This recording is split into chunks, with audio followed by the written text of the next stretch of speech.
In this guide, we're going to go over how to build a basic website using Google Sites. It's a simple tool for sharing information online. In order to access Google Sites, you can either use your little Google Apps waffle over here, and you'll have to scroll down a little bit, but there is Google Sites, or you can type in sites.google.com. When here, you'll see that you have the same kind of formatting as other Google applications. You have the option of a blank slide, you have the option of current templates, or if you have a site that you've already created, you can find it here as well. For today's training, we're going to create a blank site. So once you have your blank site, the first thing you'll want to do is title your site. This can be your name or the class that you're teaching or any other related topic. So for today, I'm going to name this site Google Training.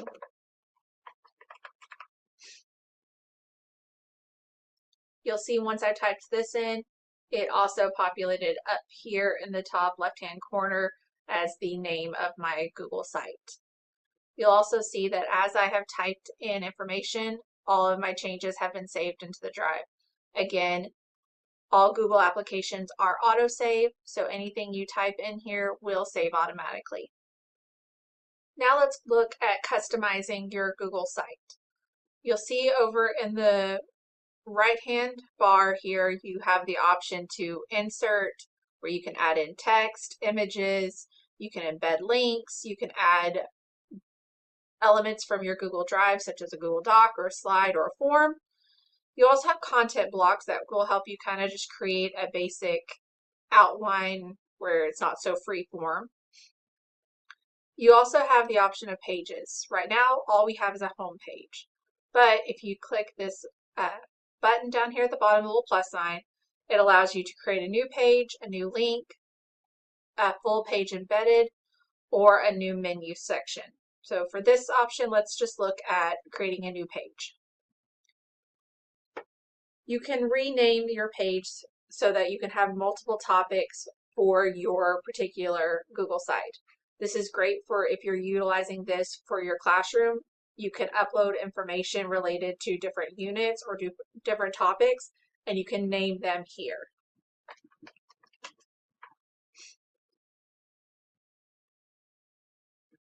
So now you'll see up in the top bar, we now have an additional page to our website. We have our home page and we have our first topic. Now let's say I don't want 20 different topics lining this header here. I can go over on this pages section and select this little 3-dot drop down. I can either make this the home page, I can duplicate the page, or I can add a sub page from here. If I have already created a separate topic, but I want to branch it out from the home page, all you have to do is select that box, topic 1, and then just pull it up to hover over that home. And now you'll see this has created a branch off of this home page. Now let's look at adding information to a page. Let's say I'm teaching Texas history and my first unit is on the tribes of Texas. I can then rename my topic here, but if I go into insert, I can then add content blocks in whatever shape I would like. So let's say I have multiple tribes and I want to put an image and some text underneath. I can select this. I can then go in and I can add facts about those tribes and any other essential information that my students need to know about that particular TEK. This is great to have them be able to reference back after you've completed a lesson. It's great for review. Now in these kind of grayed out boxes here, I can also embed additional information. I can either select an image, if I have something saved in Drive, I can upload it from here. I can also search on YouTube to find relevant videos regarding my topic. So if I select YouTube, and let's say we stick with that Tribes of Texas, and one of the tribes that you will need to teach is the Cherokee Indians, or I'll say Cherokee tribe.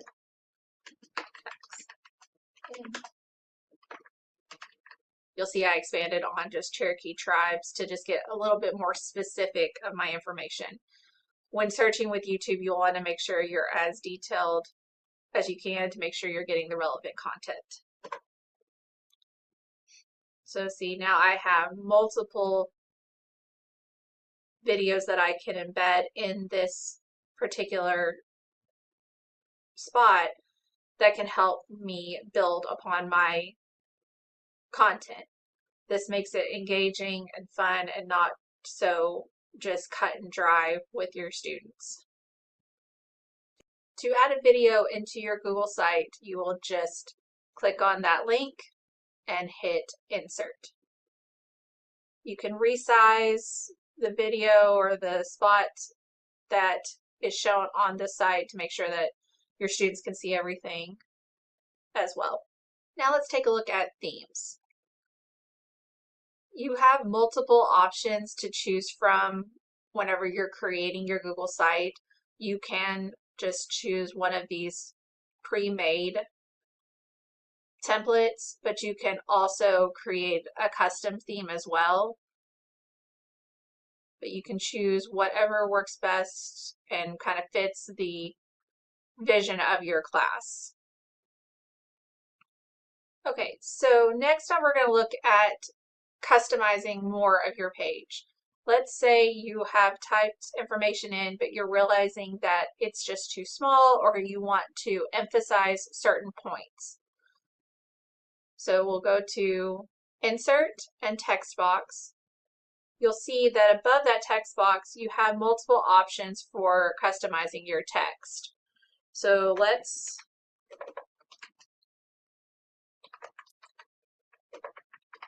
say I have created a sentence here and I really want them to see this important portion here.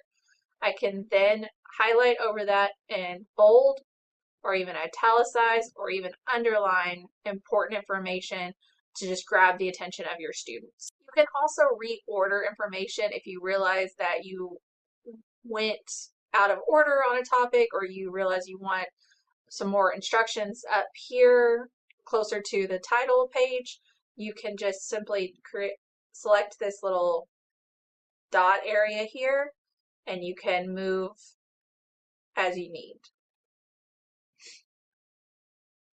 Another element of Google Sites is that you can pre-make pages that may not be ready to be published to your students.